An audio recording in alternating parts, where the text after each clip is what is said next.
Bye-bye!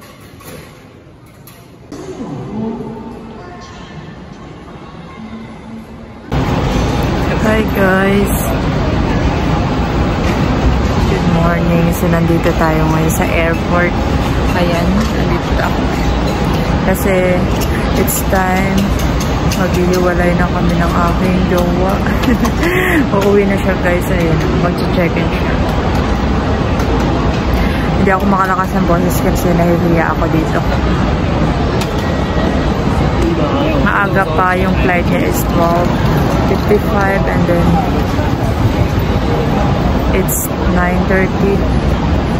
So, pinagahan namin para hindi magka-problema and para makakain kami ng magkasama before siya umalis. Mukhang maaga pa yata yung pag-share.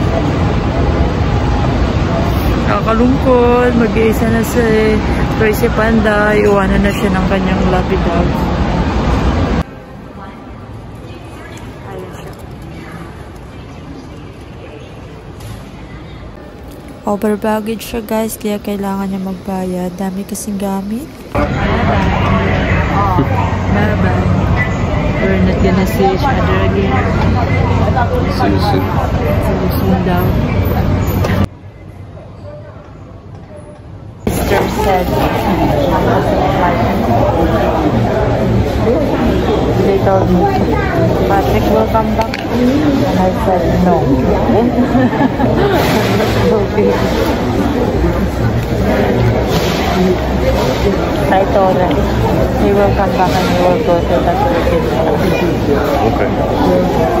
And they said Patrick is joking. He won't come back to you now. Oh, don't say that. Just do it.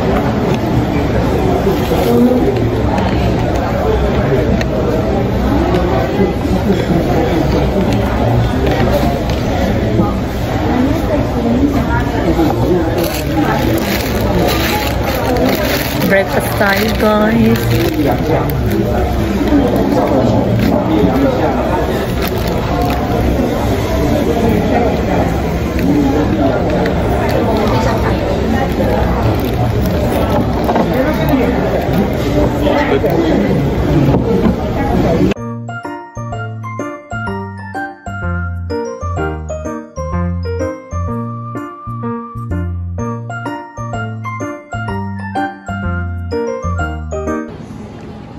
Bye-bye.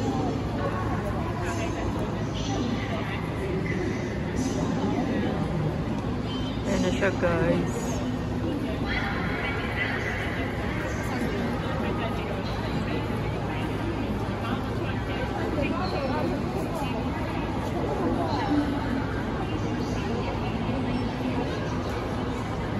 Ayan na siya guys. Babalik na ako sa Taipei. Hindi ako umiyak. Nalulungkot ako. Bawal umiyak. Nabalik na tayo guys. It's okay. Nakikita pa rin naman kami. Ganun talaga ang life guys. Hindi laging magkasama kayo. Kailangan nyo minsan maghiwalay. Nay, nalulungkot talaga ako. So, uwi na tayo guys. Punta na ako sa MRT station. Papunta ng Taipei.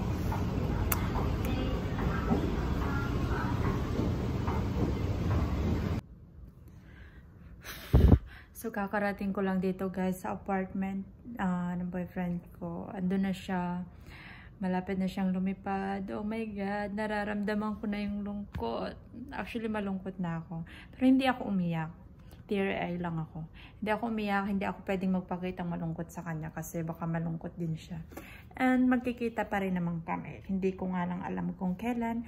Pero sabi niya soon. So, let's see. So, gano'n naman talaga guys. Walang forever. Kung yung kanya nga naghiwalay, hindi naman kami maghihiwalay. Pansamantala lang siyang nasa US ngayon for vacation. And ako naman nandito sa Taiwan. And let's see in the future kung ano yung next na mangyayari sa amin. Ayun guys. So, medyo nalulungkot talaga ako. So, ngayon kasi nandito ako. Kasi may kailangan pa akong ligpitin and then kailangan kong kunin yung mga gamit and then nag-decide ako na tomorrow na ako babalik ng Taichung kasi medyo pagod ako, and I asked my friend to come here kasi gusto niya rin pumunta sa Bangchao. So, dadalahin ko siya doon and para makapag-banding naman kami. So, enemy ko siya. So, by the way guys, that's all for today. Bye!